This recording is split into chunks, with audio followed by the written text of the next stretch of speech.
जय श्री कृष्णा दोस्तों, स्वागत है आपका अपने चैनल कृष्णा प्यारी सखा में। हरे कृष्णा, राधे राधे।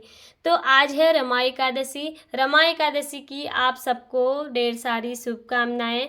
रमा एकादशी व्रत की एकादशी कथा, उसे आप ध्यानपूर्वक सुने, जिसे सुनने से ही गौहत्या के महापापों से मिलती है मुक्ति।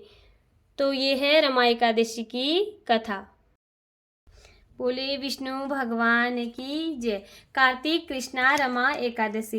युधिष्ठिर बोले, हे जनार्दन, कार्तिक कृष्ण पक्षी की एकादशी का क्या नाम है, यह मुझसे कहिए। श्री कृष्ण बोले, हे राजन, कार्तिक कृष्ण पक्षी में रमा नाम की शुभ एकादशी होती है, उसको मैं कहता हूँ, तुम सुनो। यह सब पापों को हरने वाली है। प्राचीन समय में मुचुकुंद नामक राजा था। हे राजन, वह राजा विष्णु का भक्त और सत्यवादी था। धर्म से पालन करते हुए उसका निष्कंटक राज्य हो गया। उसके घर में बेटी थी, उसका नाम चंद्रभागा था। तथा उसका चंद्रसेन के बेटे शोभन के साथ विवाह हो गया। हे नृप, वह शोभन कभी अपने ससुर के घर पर आया। उसी दिन पवित्र एकादशी का व्रत आया। व्रत का दिन आने पर चंद्रभागा विचार करने लगी कि हे ईश्वर, क्या होगा, मेरा पति तो बहुत निर्बल है, वह सुधा को सहन नहीं कर सकता और मेरे पिता का शासन बहुत कठिन है। दसवीं की ड्योढ़ी पिटवा देते हैं कि एकादशी के दिन भोजन नहीं करना चाहिए। डुमडुमी का शब्द सुनकर, हे राजन, डुमडुमी का शब्द सुनकर शोभन अपनी स्त्री से बोला, हे कांते, अब मुझे क्या करना। हे शोभने, जिसके करने से मेरा जीवन नष्ट न हो, ऐसी शिक्षा दो। चंद्रभागा बोली, हे विभो, मेरे पिता के घर में कोई भोजन नहीं करता, हाथी घोड़े तथा पशु भी नहीं खाते हैं। हो कांत, यदि भोजन करना चाहो तो घर से चले जाइए। शोभन बोला, तुमने सत्य कहा, मैं व्रत करूंगा, जो भाग्य में लिखा है वो वैसा ही होगा। इस प्रकार भाग्य का विचार करके उसने उत्तम व्रत को किया। भूख प्यास से शरीर पीड़ित हो गया और वह बहुत दुख हुआ। सूर्य अस्त हो गए। वह रात्रि वैष्णव मनुष्य को हर्ष बढ़ाने वाली हुई और शोभन के लिए असह्य हो गई। सूर्योदय के समय शोभन की मृत्यु हो गई।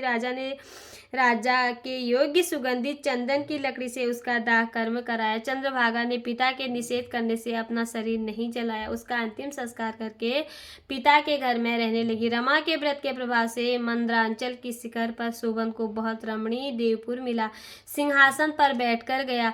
श्वेत छत्र और च्वर प्राप्त हो गए। किरीट, हार, बाजूबंद उनसे सुशोभित हो गया। गंधर्व और अप्सरा सेवा करने लगे।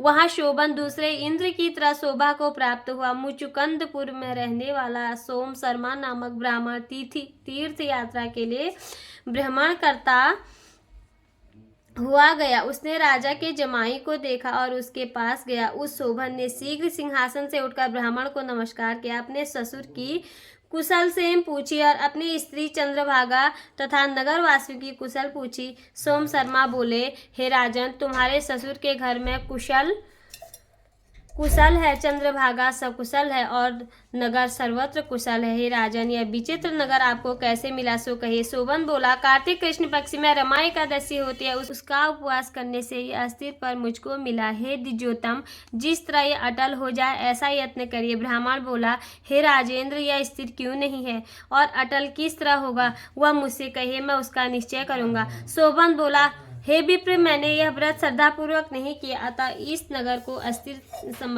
समझता हूँ। चंद्रभागा ने वृत्तांत कहिए, तब यह नगर स्थिर हो जाएगा। यह बात सुनकर, उस श्रेष्ठ ब्राह्मण का वचन सुनकर चंद्रभागा आश्चर्य से प्रफुल्लित हो गई। ब्राह्मणों से बोली, जो तुम कह रहे हो यह वृत्तांत प्रत्यक्ष है। सोम शर्मा बोला, हे पुत्री, तुम्हारे पति को मैंने आंखों से देखा और देवताओं के समान उसका प्रकाशवान पूर्व भी देखा है।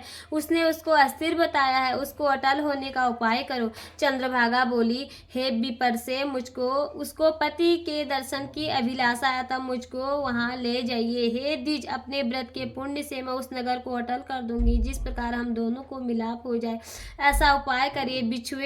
बिछुड़े हुए का मिलाप कराने से बड़ा पुण्य होता है। यह सुनकर सोम शर्मा उसके साथ चला गया। मंदरांचल पर्वत के समीप वामदेव के आश्रम में सोम शर्मा चले गए। वामदेव ने उसको कहा हुआ और वृत्तांत सुना। उज्जवल चंद्रभागा का वेद मंत्र से अभिषेक किया। ऋषि के मंत्रों के प्रभाव और एकादशी के व्रत के प्रभाव से चंद्रभागा का दिव्य शरीर हो गया। गया और दिव्य गति को प्राप्त हुई।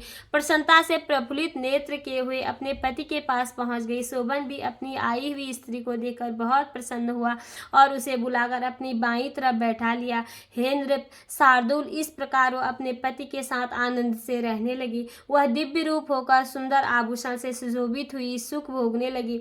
शोभन भी उसके साथ दिव्य रूप होकर विहार करने लगा। जो उत्तम मनुष्य इस व्रत को करते हैं और दोनों पक्षों की एकादशी का व्रत करते हैं, निसंदेह उनके ब्रह्मा हत्यादि पाप नाश को प्राप्त होते हैं। जैसे एकादशी शुक्ल पक्ष की है वैसे ही कृष्ण पक्ष की है। जो मनुष्य एकादशी के व्रत को महात्म्य सुनाता है वह विष्णु लोक में आनंद करता है। बोले विष्णु भगवान की जय।